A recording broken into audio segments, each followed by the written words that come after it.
La plus grande tristesse dans la vie d'Emily Dequesne n'a pas seulement été la rupture de son premier mariage, mais aussi la bataille contre le cancer des surrénales qui lui a coûté la vie à l'âge de 43 ans. Diagnostiquée en août 2023, la maladie a marqué un tournant douloureux dans sa vie.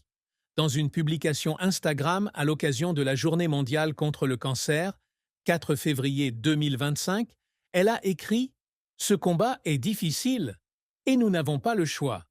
Merci à ma famille, Michel, qui a survécu à cette nuit difficile. » La tristesse ne venait pas seulement de la douleur physique, les journées blanches, la chimiothérapie épuisante, mais aussi de la connaissance qu'elle ne vivrait pas assez longtemps pour être avec sa fille Mila et son deuxième mari, Michel Ferracci.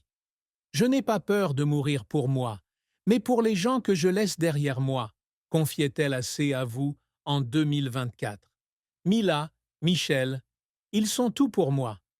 Cette tristesse était un fardeau mental, la faisant sombrer dans des moments de désespoir, malgré ses efforts constants pour maintenir une apparence forte en public.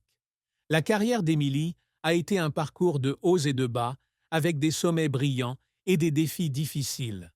Elle entre au cinéma en 1999 en incarnant Rosetta dans le film éponyme des frères Dardenne, remportant le prix d'actrice au Festival de Cannes à l'âge de 17 ans, un exploit rare. Ce succès a façonné son style d'interprétation réaliste et émotionnel. Elle continue de se faire remarquer avec Nos enfants, 2012, qui remporte le prix Un certain regard à Cannes, et Love Affair, 2020, qui obtient le César du meilleur second rôle féminin.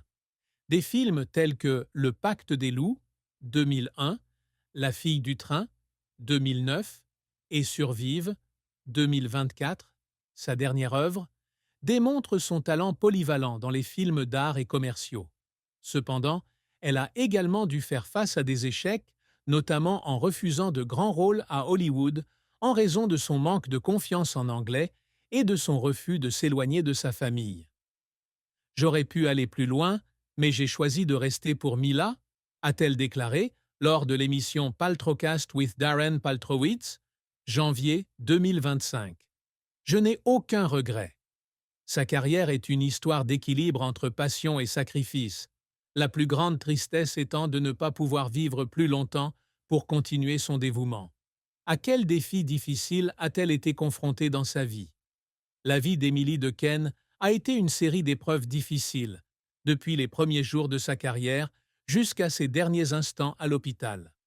Le premier défi est venu lorsqu'elle était jeune, avec la pression de faire ses preuves après le succès inattendu de Rosetta.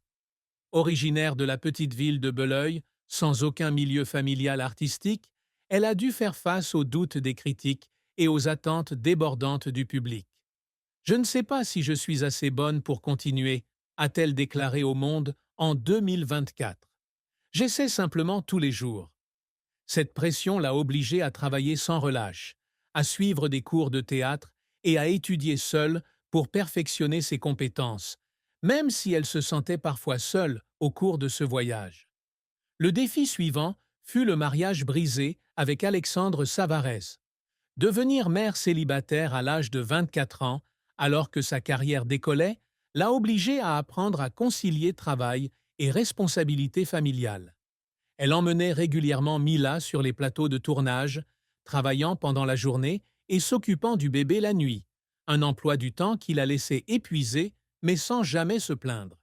Puis, lorsqu'elle a épousé Michel Ferracci en 2014, elle pensait avoir trouvé la paix, mais son plus grand défi est arrivé, un cancer des surrénales. Depuis août 2023, elle a subi une intervention chirurgicale d'urgence et plusieurs séances de chimiothérapie douloureuses dans l'espoir de prolonger sa vie. Malgré une rémission obtenue en avril 2024, le cancer est revenu plus tard dans l'année, la laissant épuisée physiquement et mentalement. Il y a des jours où j'ai envie d'abandonner, mais je regarde Mila et je continue, a-t-elle déclaré dans 7 à 8. Ces défis n'étaient pas seulement des difficultés personnelles, mais aussi des tests de son esprit résilient. Une femme qui essayait toujours de surmonter toutes les tempêtes malgré son cœur blessé. Parmi les chagrins qu'Émilie Dequesne portait dans son cœur, celui qui la rendait vraiment triste, une tristesse profonde, était la conscience qu'elle ne pourrait plus être auprès de sa fille Mila très longtemps. Ce n'est pas seulement la douleur d'une mère qui perd la chance de voir son enfant grandir, mais aussi le sentiment d'impuissance de savoir que Mila devra grandir sans mère. Je veux la voir se marier, avoir des enfants, vivre sa vie, dit-elle, la voix étranglée par C. À vous 2024. Mais je sais que je ne serai peut-être pas là. Ces mots étaient un aveu. Ces mots étaient